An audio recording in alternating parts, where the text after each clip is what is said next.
నాగార్జున హీరోగా 22 ఏళ్ల కిందట టాలీవుడ్లో తెరకెక్కిన రొమాంటిక్ లవ్ స్టోరీ 'మన్మధుడు'. సోనాలి బింద్రా మెయిన్ హీరోయిన్గా నటించగా, అన్షు అమ్మాని సెకండ్ హీరోయిన్గా నటిస్తూ సినీ కెరీర్ని స్టార్ట్ చేసింది. ఈ ఇద్దరి కాంబినేషన్లో వచ్చిన 'నేను నేనుగా లేనే', 'గుండెల్లో ఏముంది' సాంగ్స్ అప్పటికి ఇప్పటికీ కూడా చార్ట్ బస్టర్స్గా నిలిచాయి. మొదటి సినిమాలో సెకండ్ హీరోయిన్గా నటించినప్పటికీ ఆడియన్స్లో మంచి గుర్తింపే సంపాదించుకుంది అన్షు. ఆ తర్వాత ప్రభాస్తో 'రాఘవేంద్ర', శివాజీ మిస్సిమ సినిమాలో ఓ అతిథి పాత్ర, తమిళంలో హీరోయిన్గా ఓ సినిమా చేసి కెరీర్కి ఫుల్ స్టాప్ పెట్టేశారు. 'రాఘవేంద్ర' షూటింగ్ సమయంలోనే పెళ్లి చేసుకుని సినిమాలకి గుడ్ బై చెప్పింది అన్షు. అప్పటి నుంచి సినిమాలకు దూరంగా ఉంటూ ఫ్యామిలీ ఉమెన్గా మారిపోయి కుటుంబంతో లండన్లో స్థిరపడింది. అయితే ఇటీవల 'మన్మధుడు' సినిమా రీ రిలీజ్ అయిన తర్వాత మళ్ళీ లైమ్లైట్లోకి వచ్చింది. రీ రిలీజ్ సమయంలో అభిమానుల కోసం సోషల్ మీడియా ద్వారా ఓ వీడియోని రిలీజ్ చేసింది.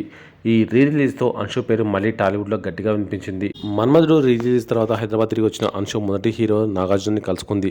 అందుకు సంబంధించిన ఫోటోలు వైరల్గా మారాయి. నాగార్జున కెరీర్లో హీరోయిన్ అన్షు బెస్ట్ పేర్ అంటూ నెటిజన్స్ కామెంట్స్ చేస్తున్నారు.